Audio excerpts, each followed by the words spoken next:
Salam sejahtera bagi semua warga Yakum yang dikasihi Tuhan kita Yesus Kristus. Hari ini kita berjumpa kembali dalam program Yakum Fellowship. Warga Yakum yang dikasihi Tuhan Yesus, mari kita awali renungan hari ini dengan berdoa. Mari saya antarkan. Bapa Surgawi, kami sungguh mengucap syukur oleh karena berkat, kemurahan, dan kasih setiamu yang tak berkesudahan yang tercurah atas hidup kami dari waktu ke waktu. Terima kasih ya Tuhan, jikalau saat ini Tuhan memberikan kesempatan bagi kami untuk belajar merenungkan firman-Mu. Kiranya Roh-Mu yang kudus hadir di tengah-tengah kami untuk melayakkan dan memampukan kami menyampaikan kebenaran firman. Dalam Kristus Yesus kami berdoa. Amin.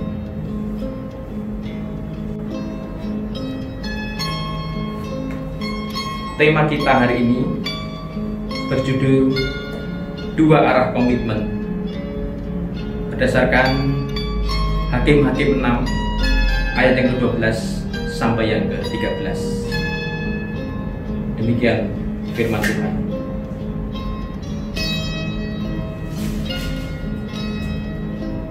Malaikat Tuhan menampakkan diri kepadanya dan berfirman kepadanya, demikian, Tuhan menyertai engkau, ya pahlawan yang gagah berani.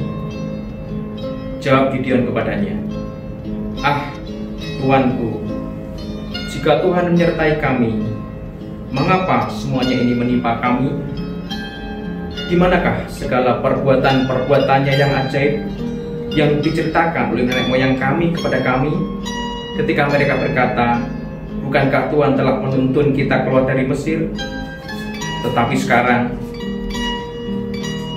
Tuhan membuang kami dan menyerahkan kami ke dalam cengkeraman orang Midian. Warga Yakum yang dikasihi Tuhan,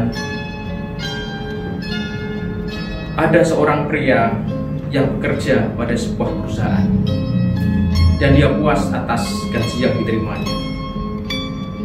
Tapi kenapa hampir setiap tahun dia pindah dari satu perusahaan ke perusahaan yang lain?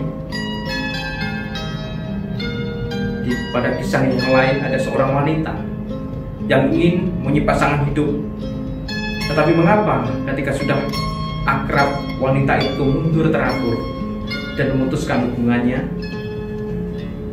Mengapa semuanya itu bisa terjadi? Jawabnya, mungkin karena tidak bisa membuat komitmen. Apa itu komitmen? Menurut Kamus Besar Bahasa Indonesia, komitmen berarti ketertarikan untuk melakukan sesuatu. Dengan kata lain, berkomitmen berarti mengikatkan diri pada sesuatu atau seseorang. Komitmen adalah kesediaan mengambil dan memikul suatu tanggung jawab. Dan salah satu ciri komitmen adalah pelaksanaannya yang konsisten dan kontinu. Itulah mengapa pada kasus seorang pria yang bekerja dalam perusahaan tadi, atau seorang wanita yang mendambakan pasangan hidupnya, karena mereka tidak konsisten dan kontinu melakukannya, maka dia tidak berhasil mencapai apa yang menjadi tujuannya. Di dalam kisah Gideon,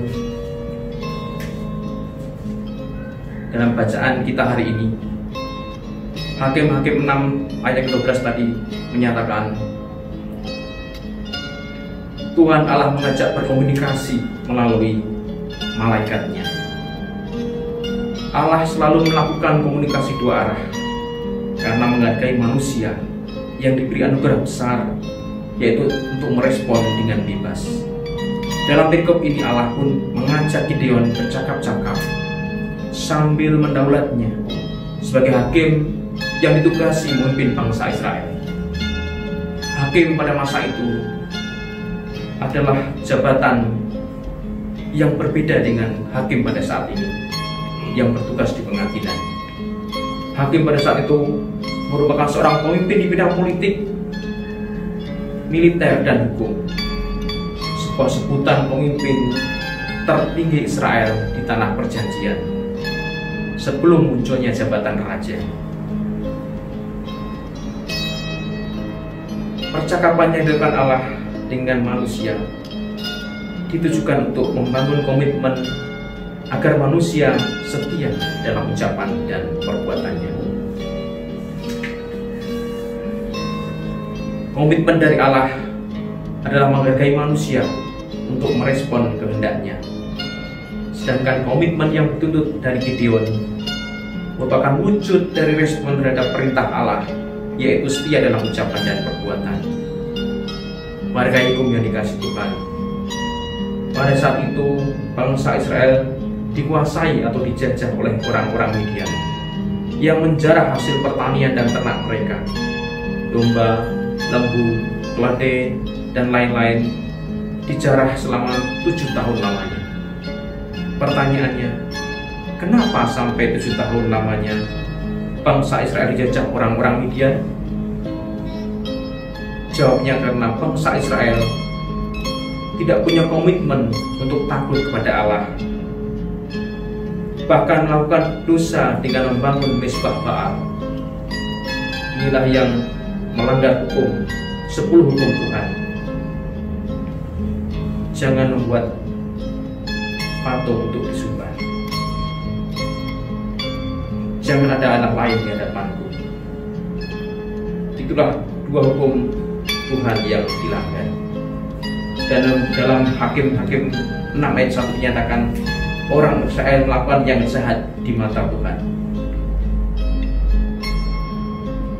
Oleh karena penderitaan selama 7 tahun itu, orang-orang Israel berseru kepada Tuhan memohon pertolongan, meminta pertolongan Tuhan.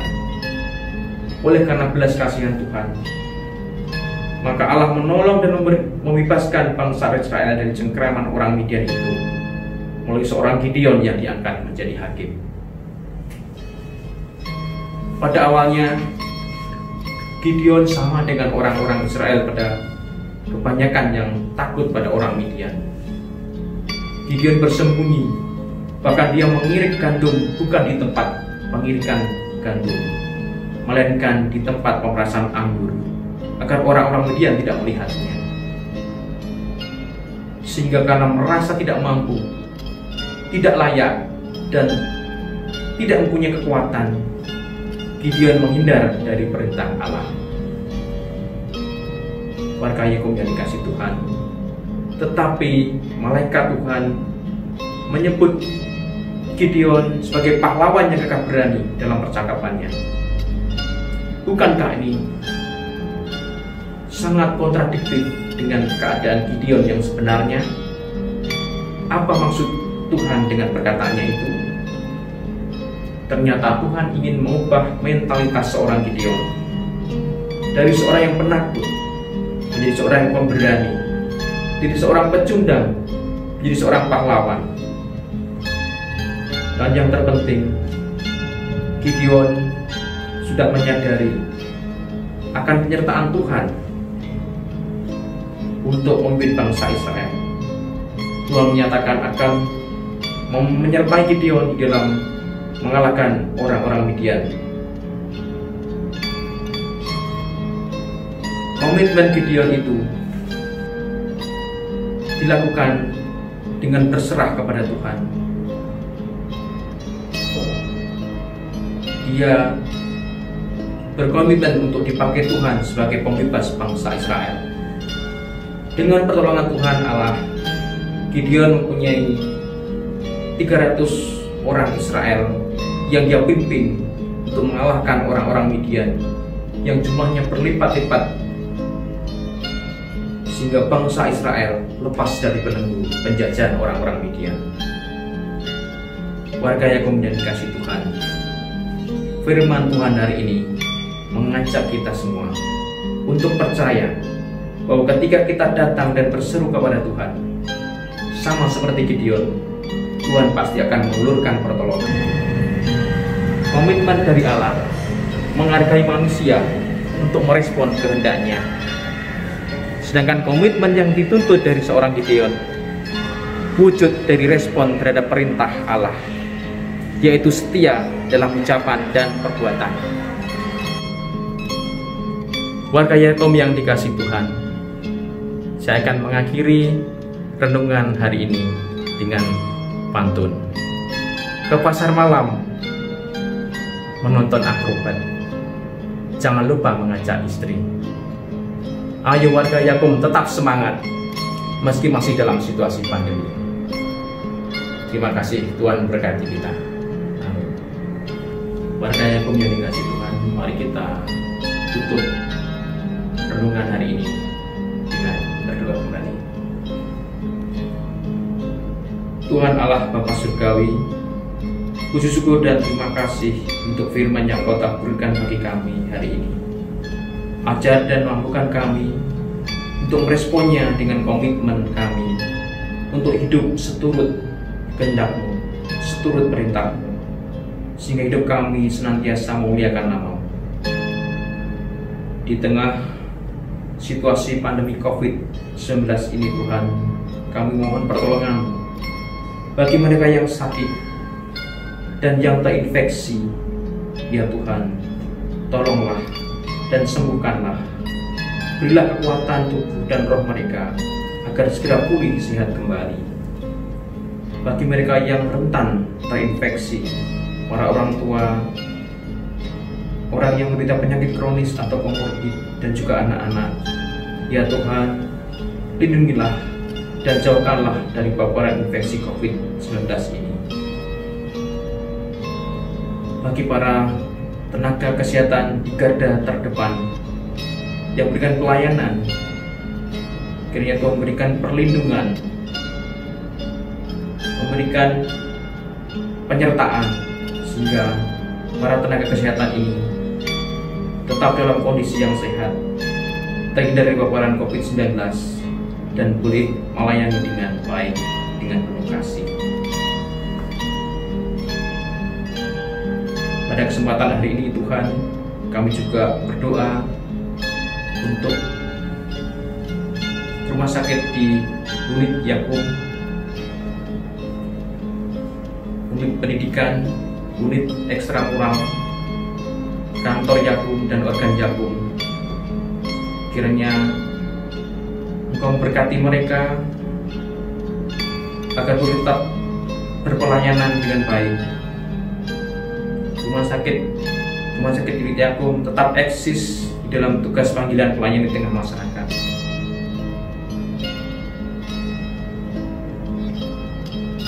Unit pendidikan juga tetap boleh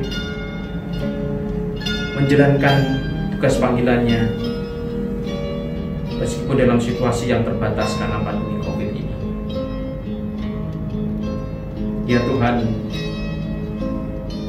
kiranya Engkau memberkati kami semua warga Yakub agar dapat melalui pandemi ini dengan baik, dan kami merindukan pandemi ini segera berakhir. Oleh karena itu Tuhan, kami menyerahkan sepenuhnya pohon kami ke dalam tangan pengasihan. Mohon ampun Tuhan akan kekurangan kami, dosa dan kesalahan kami.